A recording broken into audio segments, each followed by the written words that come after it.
Welcome back at WNST, Towson, Baltimore, and Baltimore Positive. It is a Festivus week here. We are doing all things Constitution and politics and impeachment as a side dish to our Festivus football here. You can find it all out at Baltimore Positive. Lots and lots of local leaders.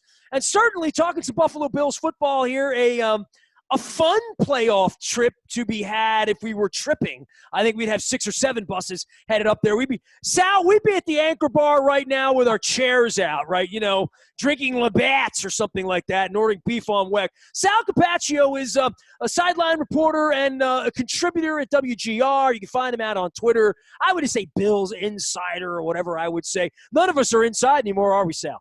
No, it's actually pretty funny you say that because, about a month ago when the NFL changed the protocols about covering practice, they basically said, hey, if teams go indoors to practice, no media is allowed. Well, guess what? Teams have taken advantage of that, and the Bills have moved their practices indoors, including this week a little bit. So I'm usually – They're all paranoid, aren't they? Because they all know everybody cheats. Anything. I know, it's amazing. If nobody cheated, you'd have nothing to be paranoid about. And if actually, when they get cheated, they don't get like the Congressional Medal of Freedom or whatever the hell president, whatever the hell Belichick didn't go down there and take from that traitor. But what a football week, man. We've never played a game that matters. Like I have so many Bills friends, and I go back. I mean, I've had my dear friend Mike Rosigliano on this week, but I go back to not having a football team here and being an Oilers fan. And my first trip to Buffalo was for Oilers-Bills playoffs, right? And I was there for the Raiders 51-3 game. So, I've been coming to Buffalo for football for 35 years. This is the weirdest thing because, I was going to come up Saturday. You have to take a COVID test in New York and whatever. And I'm like, do I really want to come up and sit in an empty stadium? Part of it is it's so good on TV, And I think and I've been to a couple of the games as a media member. It really is weird watching a game made for television. Yeah, it is. And, let's start with, that history there. You're right, because I also go back a long time. I was a poor college student at Syracuse University during the Super Bowl years, taking a Greyhound bus back as a season ticket holder for those games. And it was great. And now here I am, in the professional capacity on the sidelines watching this. So you were at the Raiders game I was at? I was there. I was in the front. Dude, that was one of the great days ever because I love football and I was an Oilers fan. I wasn't a Bills fan, but I just thought, man, if you're not having fun tonight in this town. I don't think I put it quite that way back when I was 21, 22, but I'm like, man, if you're not meeting a girl tonight, it was just this celebration that my dad told me about with the Orioles in the 60s. You know what I mean? It felt that way. Here's the thing. It was 41-3 at halftime, and it was a party in the second half. The whole second half was a party in the stadium, and I was a senior in high school, so it was a great time for me and my friends. And I remember that half, the whole half, people were chanting, Super Bowl, and thank you, Ralph, for Ralph Wilson. But here's the thing about the history of Bills and Ravens. You're right, Nestor, because the Bills going into the season, only 2 teams they had never played in their history in the postseason. The Colts, and then they played them last week, and the Ravens. And, of course, they played the Browns back in '89, but that doesn't count because the Browns kept their history when they got their team back. But this is the last team. This is the only team, the Bills and Ravens. The Ravens are the only team the Bills have never played in the current AFC in the postseason in their history. Who's that baseball bobblehead you got over your shoulder? I'm just trying to figure that out. I'm room rating you, Sal. I got Mariano Rivera, I got Derek Jeter, and I got Bernie Williams. They all play for the wrong team. Yeah. Maybe we should have one of what's the kid who reached his hand out and grabbed the ball from Jeffrey Meyer. Maybe we should. He's my age now. It's crazy, man. I was at that game as well. Sal Capaccio here from Buffalo. All right, so let's go through this here. The Bills, you've been at this a while. Obviously, you're an old school fan. We could talk about Marcia Broad and Andre Reed catching balls in front of me up there 30 years ago, but this team and this turnaround, because the doormats of the league, the Washington football team, the Jets, these teams that are always perpetually, the Bills are one of those. The Browns, finally, right? But it's been a long time. What is it about here and now, Sal? For 20 years, this organization just wandered through the wilderness looking for a franchise quarterback. And that was really the thing that they had been missing, because there were times where they were okay. For the better part of 20 years, they weren't that good. We had a 17-year playoff drought here. It became a running joke. The drought is older than, my kid getting a permit or something like that, But And one of the things, they didn't put any like 1-15s or 0-16. They weren't like Lions bad, right? Like they were always sort of 6-10 bad and good enough to get the 8th pick or whatever, right? And that's why you couldn't really get to the top to get, the number one pick. There were times where you thought that, they were going to be close to that. They couldn't do it because of they won a few extra games. So here's the thing, suddenly Josh Allen comes along, Sean McDermott, Brandon Beane, they've completely overhauled this organization. They've really given a great foundation here, and now they have the franchise quarterback, and that's been the difference. And here's the thing, Nestor, think about too, and you guys, I know you have a lot of love up there for the Ryan family and what they, and what Rex did and all that for those defenses back in the day. But we had a head coach eating dog biscuits at conferences here 5 years ago. We don't have that anymore. This is an organization that is much more about winning football games and being consistent and doing things the right way. And Sean McDermott's really laid an incredible foundation here. This organization is not just good now. I think they're in a very good trajectory. They have a franchise quarterback. He's very young. Obviously, that 18 class with Lamar. So I think that's the biggest difference now, and just the people running this organization. Well, Rex runs a frat house, man. There's no, that's just what it is. I mean, every Saturday or Sunday morning I watch that now, and I'm like, and I did radio with Rex, and I did television with his father. Buddy and I did a show together back in '97. So, I mean, I knew Rex from that period of time, but Rex was an acquired taste, as is his brother. And as these organizations get more corporate, and man, nowhere did we learn that when a Trumper unmasker runs around the Ravens facility and gets everybody sick, and the National Football League and NBC has to say to sponsors, we're not running your Black Friday ad on Thanksgiving night, right? Because there ain't no football. So, like, the professionalism side of what the league wants to portray, right, and what the reality is of the responsibility and all this for all the players this year. Sal, I'm shocked we got to this point. I mean, I know you spent a long period of time last spring and summer, like all of us, wondering if we would get to this point. The league's done an unbelievable job. Yeah, they have. And if you've seen it up close, and you've gone through it all there in Baltimore with everything they've been through this year, there's no doubt. And the Bills had a little bit of that, mostly because of other teams like Tennessee and having to change a game there, but they've had some players that have had to miss.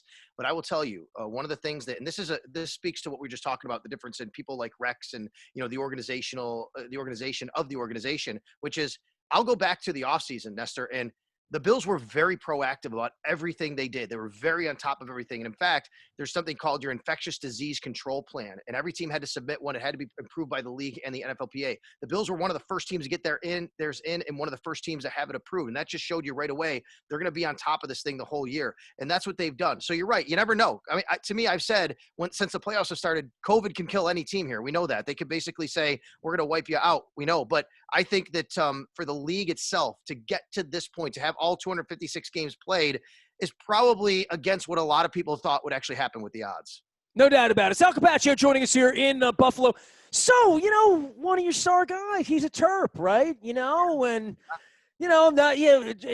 Maybe some teams didn't want him. I mean, certainly a great talent. Signs up in Buffalo. He's been a good soldier there. Give me the off seasons, because drafting players, once you get the quarterback, that's great. We got the quarterback, right? Then you have to have the other parts to go with the machine. And making those decisions on veteran players, because they're expensive. Picking draft picks, they don't feel expensive. They are in reality as far as opportunity cost. But when you invest in players in the free agent market, and the Ravens have done that with Earl Thomas last year and decided they didn't like it anymore, and they did it this year with Calais Campbell. They've done it every year. They've always sought these veteran players who want to come here and win. Buffalo's always been a hard sell for that, I think, right? Yeah, I think so. But, perception's changing around the league, and I think that's a lot to do with the organization. You got to win, too, right? If you're winning, people want to be a part of that. But there's a good book out now on this organization, and the way that Sean McDermott runs things, the way that Brandon Beane runs things. I think people, want to be a part of it. And I think Josh Allen is a big part of that. Now they're getting on prime time. We hadn't had prime time games for a long time around here. People are getting used to seeing this team. But let's go back 2 off seasons ago. They really invested in the offensive line. They overhauled it to protect their young quarterback. And then they went and signed John Brown, who obviously you're familiar with. He was in Baltimore. Smoky. Yeah, he added a lot. They added Cole Beasley, but they didn't have that true number one guy. John Brown had a nice season. He was their number one wide receiver last year. He had a nice season, but he's not that true number one guy who can beat double teams and can match up against the best corner and run every route. And I think that was truly missing. We saw that in that Ravens game last year. It came down to that 4th down. Humphrey made a great play. I mean, that was who they went to. They went to their number one guy on that play. So this offseason, I think the Bills realized, hey, you know what? The other thing that happened was The Patriots were on the decline. The Bills were on the upswing. How can we overtake the Patriots? What do we need to get over the top? We need to get this kid a true, legit number one wide receiver. And at that point, you're not worried about the compensation because you're ready to win now. It's not about we're giving up a first round pick and, we're rebuilding. It was a great trade for Minnesota because they got younger and a good receiver, obviously, in Justin Jefferson.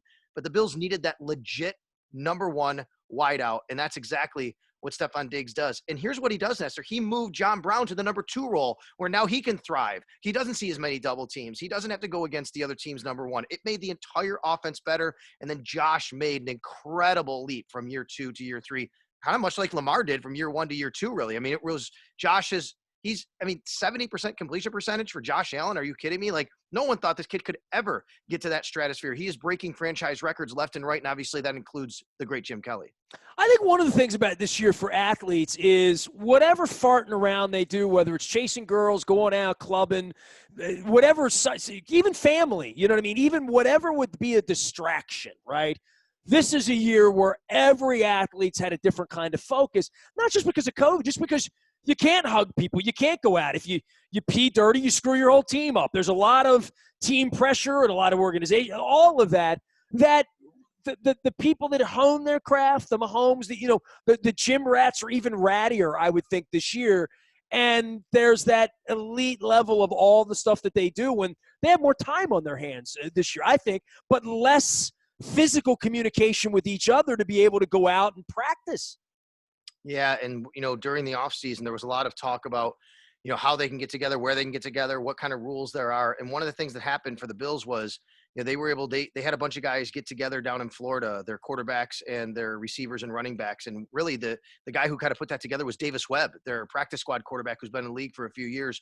And people say he's probably going to be a coach someday. He's one of those guys. He's that veteran quarterback. I guess you call him veteran now, a few years in the league, who is someone who he's a good leader and he knows how to organize things. And he's kind of one that did that. And Stephon Diggs was very important that Stephon Diggs got with Josh Allen down there. And you get a lot of stories about how that's when they really started to connect. Brian Daboll was doing things over Zoom, watching them, work out. And that's when their connection started. So yes. And then the other thing is, Baltimore's a bigger city than Buffalo. It's not New York. It's not Chicago or LA. And certainly Buffalo isn't even Baltimore. So I think in a city like this, in a town like Buffalo, there's college. I call it like one of the last Green Bay, it's like one of the last sort of college enclaves in the league, opportunities, to go out and distractions to do things, to get in trouble, so to speak. It's like, hey, we're going to hunker down in our house because, yes, we love our sports here and there's not even hockey to watch right now. Now there's going to be nothing's open, right? I mean, like literally. Exactly. So I think that helped a lot of teams as well. Here's Sal Capaccio. He's been doing – tell everybody what you do up there because, I mean, the sideline thing, that's got to be the weirdest thing ever. I did 3 games this year. Luke's covering the home games. He's our beat reporter. We only have 1 seat in the press box. And I did Houston. I did Philly. I did Washington back early in the year. And it's just been such a weird year, and I think – my heart sort of breaks for the Buffalo people not being able to come out and party and have a good time because when your team's good, there's nothing like it. It's fun. We haven't been able to see Lamar as a media member. These hostage videos we get here on Zoom at, on Wednesdays and after games on Sundays. So it's been a different kind of season. But I think from the fans' perspective of gathering, especially in Buffalo, or tailgating, Bills Mafia, all that, it's just very, very unfortunate. I mean, I felt that way for the Titans last week. We've had our fun around here. We win a lot, Look at the Browns. I said, let them win the Super Bowl. They can't even have a parade. That would be so Cleveland, Be so Buffalo, honestly, right? Well, yeah, let me tell you, first of all, I am the beat reporter for our radio station, WGR 550. That's my full-time job, so to speak. So I cover the league year-round. I go to every practice. I'm in the locker room, things like that. But I'm also the sideline reporter on game days because we're the flagship station here on WGR. And this is my 7th year as a sideline reporter. I travel with the team and things like that. Not this year, though, obviously. Right? You were not tier 1 is what you're telling me. That's right. I mean, and I'm not even on the sidelines. I'm in the moat, just like you see the TV sideline reporters. I'm down in the first row. I can go back above the tarp. I can move around and things like that. But what's really what stunk this year from a personal perspective was we had all these – this was the West Coast trips were this year. San Francisco, Vegas, Denver – we couldn't go on those, so I didn't attend any of those this year. We got Vegas on the calendar next year, and I'm like, just schedule an MF for like December 27th. You know, I'll go out, make a week. I'll spend a holiday. Just don't put it in September when there's still a chance I don't have a shot. Like, you know what I mean? Like, I learned my lesson this week, dude, right? Like, why get the shot first? I'll tell you why. I got the media forms on Monday. I have a flight to Buffalo. I have a room. Yeah, I like Buffalo. I mean, I like going across the border, which is something as an American we can't do right now, which is freaky. But I was going to come up. I mean, I didn't make the trip last year. It's one of – I've missed, like, before this year, like 7 Ravens games in the history of the Ravens. Home, away, London, whatever. So I don't miss games ever. This is what I do. And last year I missed the game. I went to Seoul, South Korea with my wife. We missed the Bills game. We watched that game in a hotel room at 3 o'clock in the morning online. By the way, the NFL's not readily available in South Korea. I witnessed it. It's not. But we watched that game. When the game started, I couldn't get it. You couldn't use your credit card. So my son freaked out on Facebook. My wife had an iPad. I had my phone. I had my laptop. I'm in Seoul, South Korea. It's 3 in the morning. We had just partied all night with you two at this baseball stadium. And my son took his phone on FaceTime on his big screen TV and FaceTimed it. And I watched it on my wife's iPad. That's how you beat the league out of 1999, Sal. So I missed the Buffalo trip last year.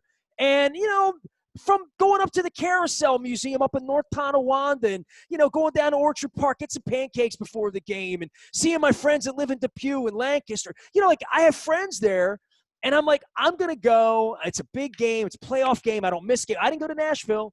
And Monday morning, they're like, you got to get here early. You got to drive to Tonawanda. You got to get a COVID test. You got to – and I'm like – maybe I'm just not meant to go to – I'm not going to go to the game this week. Well, let me tell your listeners how it's working. So, because I think it's very interesting here. Every place is different. I'm sure Maryland and your county there and here in Buffalo and New York State and Erie County, everything's different. So here's what's happening. The Bills have not had fans all season long. Not one fan in the stands all season. I've been there. It's been a cavernous, empty stadium. However, once the playoffs started, Governor Cuomo up here, in conjunction with the Pagulas, they came up with a plan. And what they did last week and they're doing again this week is this. 6,700 fans are allowed at the game. That's what you're going to see on Saturday night. Any fan who wants, first of all, you had to opt into your season tickets this year to be eligible. A lot of people opted out and pushed their money to next year at the beginning of the season. If you did opt in, it goes by seniority of season ticket.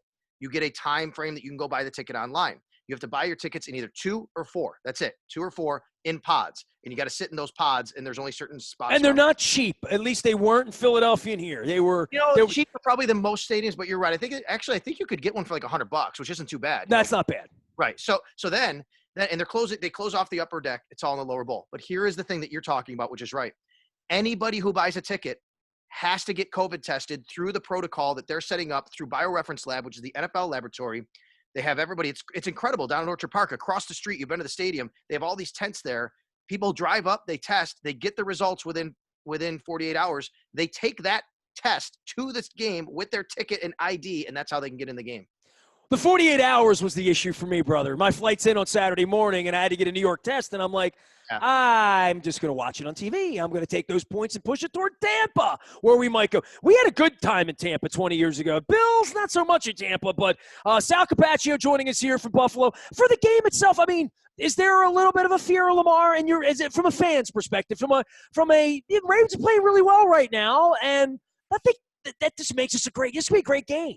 100%. Listen, going into the playoffs, every Bills fan, when we didn't know who they were going to play, said, the team I don't want to play is Baltimore. I don't want to face Lamar. That running game is incredible. The Bills are not the greatest run defense, so it's not a good matchup for them. And they're hot, and there's no doubt about it. But I do think that for me, I've looked and said, yes, that's all right. I'm not dismissing them at all. But the Bills did a good job on Lamar last year. They held him to 40 yards rushing and 145 yards passing. They're going to be buttoned up. They're going to have a good game plan. But the best game plan in the world doesn't matter if he leaks out the backside for a 50-yard touchdown run. It doesn't matter. So he's so good, he can break your game plan. But the Bills they'll be ready. They'll be prepared. And I think the difference from last year, you go back, I just watched that whole game again last night that you're talking about when you were in South Korea. And, the Ravens, I know they blitz a lot. Last year, all they did, they had no respect for the Bills passing game. They played cover 0 the whole game. They heated up Josh Allen. This is a different Bills offense. The Bills will beat man-to-man defense. They have man beaters. And Josh Allen is just he's a different world than he was last year. So I'm interested to see how they play them. But yeah, there's a fear of Lamar, no doubt. I think this is the one team that most Bills fans didn't want to play. Well, Well, Vegas likes you, right? And at home advantage with 6,700 people.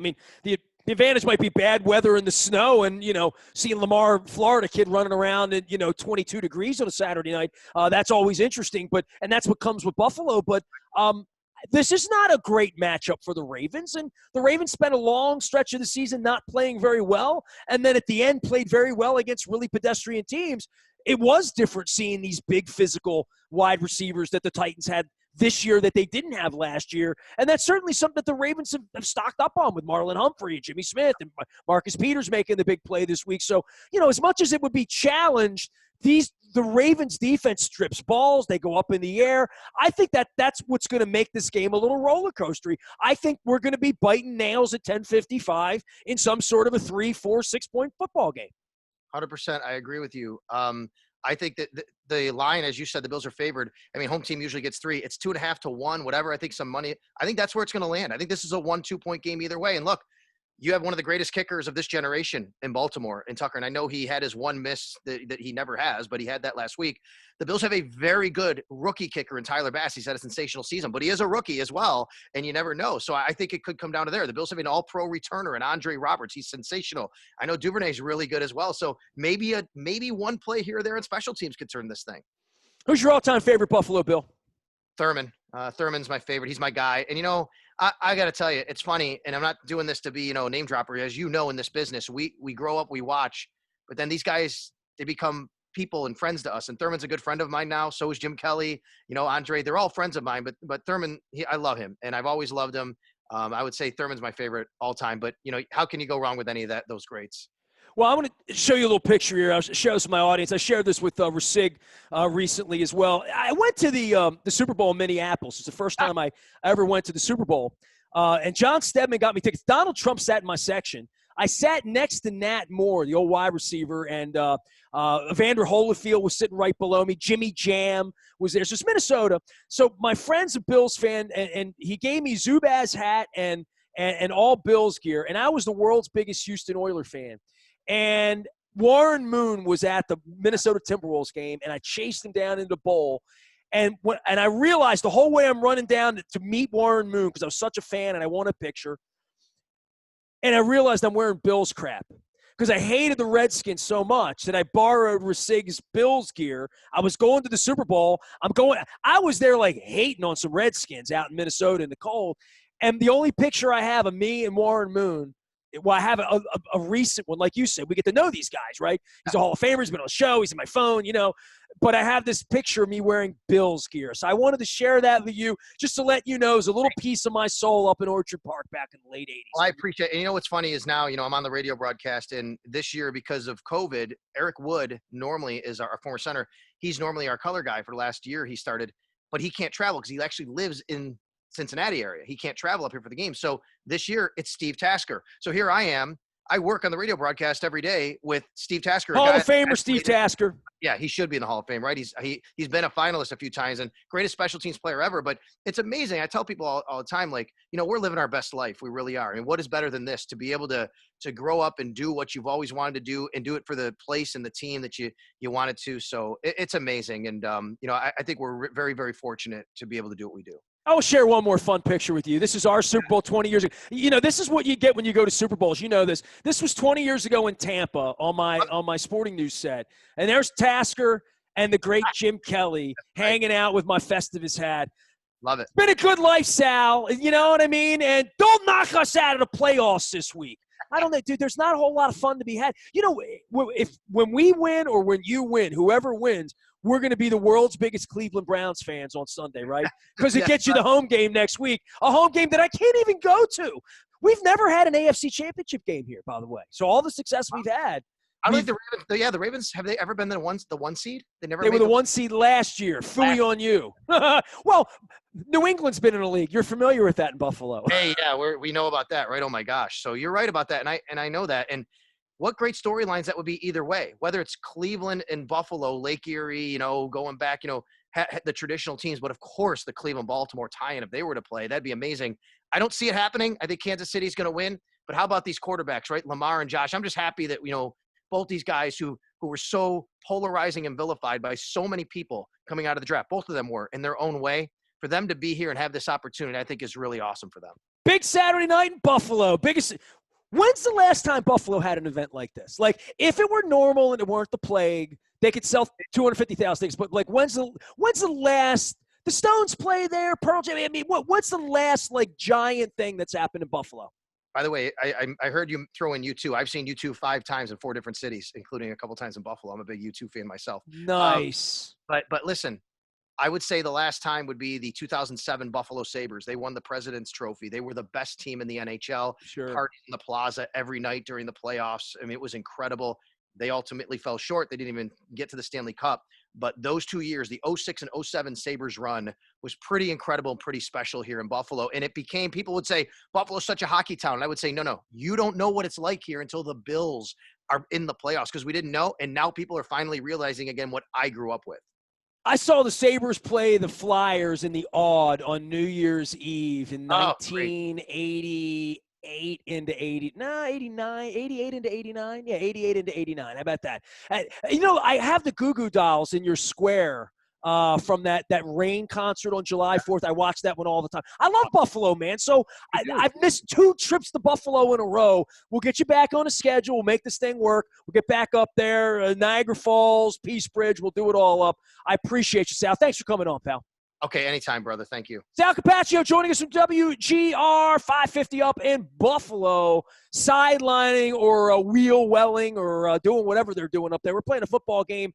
It's a Festivus for the rest of us. All of our WNST coverage available now at Baltimore Positive.